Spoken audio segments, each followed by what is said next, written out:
Hallelujah. Hallelujah. It's a great pleasure for me to be here today. Thank you, everyone, and the organizer of this wonderful event. Thank you because this is my first time I'll be having this kind of program in Celestial Church. Because when I was young, I was once a Jehovah's Witnesses, and we always have this kind of program coming up, but I haven't been chance to attend this program in Celestial Church, and it's going to be part of what I'm going to discuss. Thank you. Today, the topic before me is the church, the reality of marriage and family.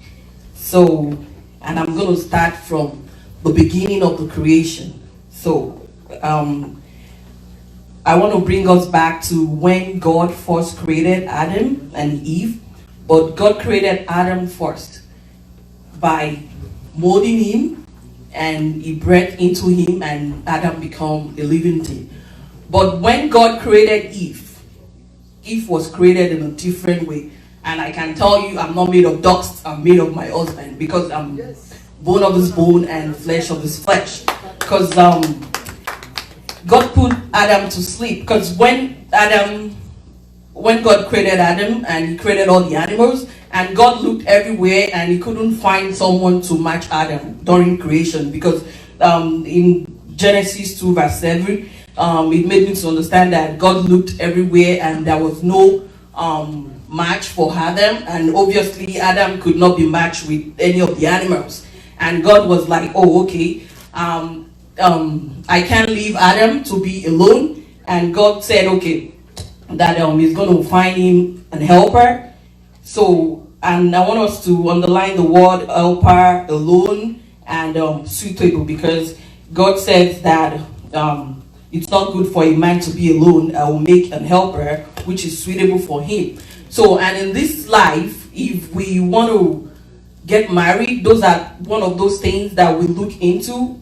You need an helper and somebody that is suitable to you, which is maybe somebody appropriate for you. And according to one of the panelists, the person made mention that you have to check within yourself that what are your likes and what are your dislikes. So it's probably what are the things that are suitable for you, what are the things that you can bend during marriage, and some things that you can't even take. So during courtship or during your dating, those are the things that you'll be watching out for, that okay, I don't think I can deal with this kind of person, or I think I can tolerate this person. So those are one of those things we want to look into. And marriage as a whole, the Bible support marriage, because in the Bible book of Hebrew, I'm going to be quick because they told me I think it's 20 minutes. So God is in support of marriage, and so it's in the book of Hebrew 13:4. So God said that marriage should be honored, and also in Romans 2, it's also talk about marriage. So there is a relationship between marriage, church, and family, because in the first creation, God created Adam and Eve, and he told them to multiply and fill the earth. So that is the blessing of becoming full and having marital vows and everything. So, and also I will talk about another one that says, does Christian theology have a place in the institution of marriage and modern welfare? Yes, it does have it. And I would say, and that will bring me to also the creation of things where God ordained marriage, that it says that the man will leave his family and he's going to bind with his wife and they will become one. So that is the part that God really is in support of marriage. But we have to look at ourselves and make sure that, who am I going out with? Is it the person that I can tolerate? Is it because marriage is not like it's not, I would say it's not a bed of roses. It has ups and downs. But if you have it at the back of your mind that no matter what, I'm going to make this work. And firstly, before you go into marriage, you have to know that you are prepared for this. Do you love the person? If the person hurts you will you be able to forgive the person? Because number one, forgiveness. If you can't forgive your partner, then you're not ready to go into marriage. Or even normally, if you can't forgive anybody apart from being married, if you don't have the spirit of forgiving, because in marriage you're going to keep forgiving and forgiving and forgiving. And if you can't forgive, then you're ready to have a breakup in marriage. So you have to make sure that, okay, no matter what my partner do, I'm going to forgive him. And also, you have to also have it at the back of your mind that you have to let this work, because you don't want to just be like, maybe take for instance now your spouse does something to you, and the next thing you'll be like, oh, I'm so done with this marriage, I'm not going to continue. Because me too, I've been married now for over 10 years, and it's not easy, because sometimes when I sit down, it got to a point that I sat down and I was like, okay, because my husband, he always wronged me one time or the other, but he told me, you never wronged me. I am the only one wronging you. But that's not true, because I sit down too and I'm like, okay, I always wrong this person. Is there a way I can not wrong him again? So when I have that thought in me that, okay, I'm going to let it work. Because every time when he wrongs me and he really pain me, I always say that, okay, you know what? I think I'm so done with this. So one day he called me and he was like, why do you always tell me you're so done, you're so done?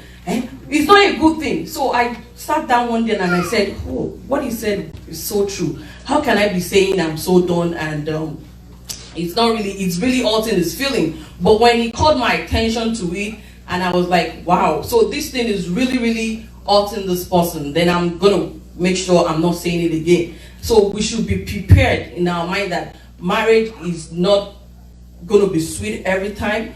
But with God in your marriage, you have to be prayerful. Then another thing is communication, which is the key in marriage. Because if you, like me, because this is a marriage symposium and everybody is learning from each other.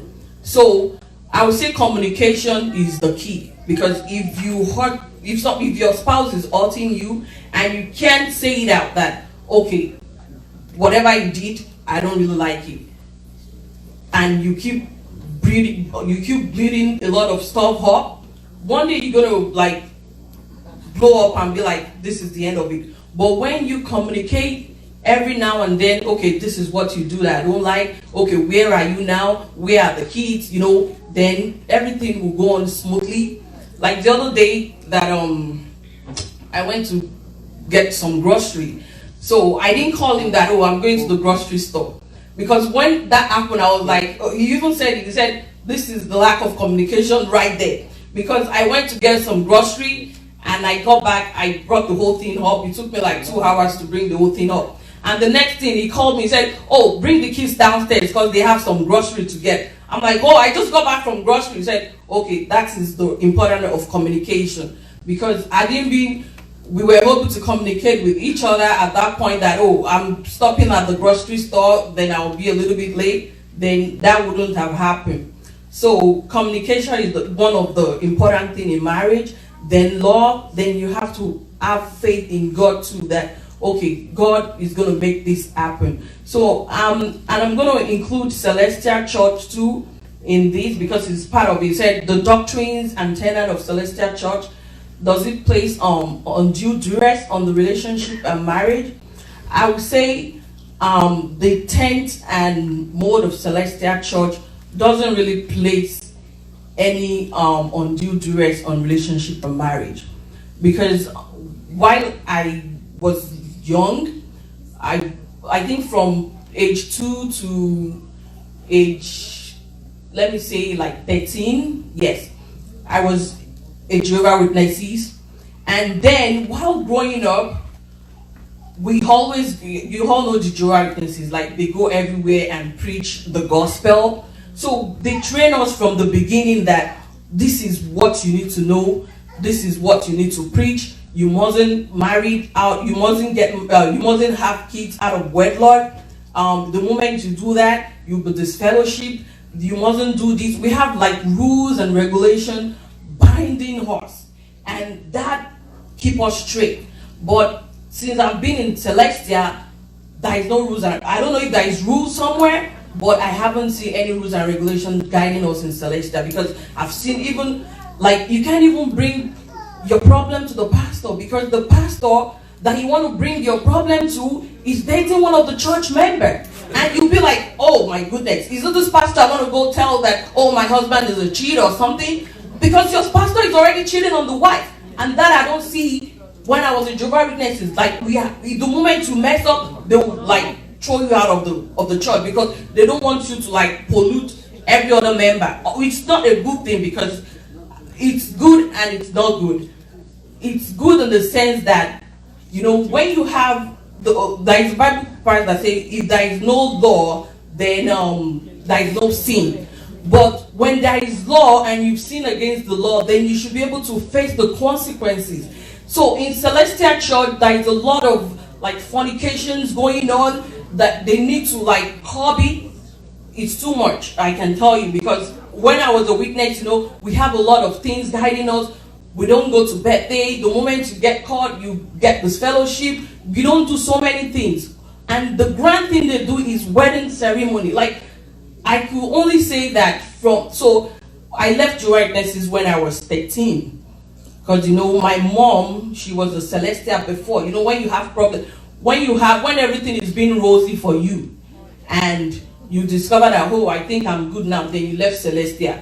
Then you now have the whole world on top of your head, then you come back to Select Day. So that was what happened. So we came back to Celestia when I was 13 or so. Then since then I've been a Celestia. I love being a Celestia church. I can never worship anywhere else except Celestia church. But the only thing is we need to we need to like get together like this, whereby we can talk about the pros and cons of Celestial Church, that okay, we want our church to be better. We want, when we get out there, we want to have a good image of Celestial Church. So I wanted to say something that since I've been in Celestial Church, I've only attended like just one wedding ceremony. It's not like we don't do weddings, we do, but we don't really carry the way we're supposed to. Unlike other churches that they know that before you get married, you go see your pastors, you have what's it called? Counseling. Yeah, exactly. You have counseling, and they'll talk to you about marriage, and your pastor will tell you, have you prayed about it? Do you think this person is the person that you think you can spend your life with? You know, they'll counsel you and all those things. I haven't an opportunity to experience that in Celestia. So those are the things that we need to incorporate in Celestial Church. So by so doing, then the youth coming up, they will have a lot of people like me now in my church. I think we have a lot of family members that sometimes I'm even shy that my husband is with the crowd too. We know we come to church together. We're trying to build our family with the kids so that they will know that it's good to be together. But a lot of people from my, like, I'm not really using that to like maybe wrong them or something. You know, it's very rare to see couples together in Celestial Church. Is it that you see the mom just bringing the kids or the father just bringing the kids? You know, we want family together to come to church with the kids so that the kids will know that, okay, this is what needs to be done. Like, it's not like, okay, the father will be home maybe watching ball and be like, I don't want to come to church today. No, then the next week it's going to, you know, we want Celestia to, maybe from the top, they need to start mending it from the top, then it's going to get to worse. But the youth now, I think everybody is like, oh, they've been, how would I put it? They're learning now, and a lot of youth are like making sure that they don't fall into the same trap that some old ones have already fallen into. So having said that, then okay. So lastly, what I would say is they said, is the church out of touch where relationship and marriage is concerned? And it's still the same thing. Yes, the church is out of touch where relationship and marriage is concerned. It is because, as I've said earlier, I want somebody that, if I want to call my pastor that, okay, my husband did this to me, and I can't even call him because even he's going to feel guilty because he's going to tell me, like the answer he's going to be giving me, I'll be thinking at the back of my mind that, look at this person answering me. The other week I saw him with the lady coming out from some, I don't want to have that belief in me. So the church is out of touch. We want to look up to our elders and make sure that they're doing things right. It's not like other churches, they don't have their backside too. They do have it, but it's not as rampant as it is in Celestial Church, I can tell you. So maybe because of the grace we have, because they'll say, "Auri of cover." No, we have to be well behaved too, so that a lot of people out there, it's not like those churches, they don't do the same. They do, but we don't want every time it's Celestia. No, we want to represent Celestia outside in a very good way. So I think with that, my time is up. Thank you very much. Thank you very much. Celestial Television Network.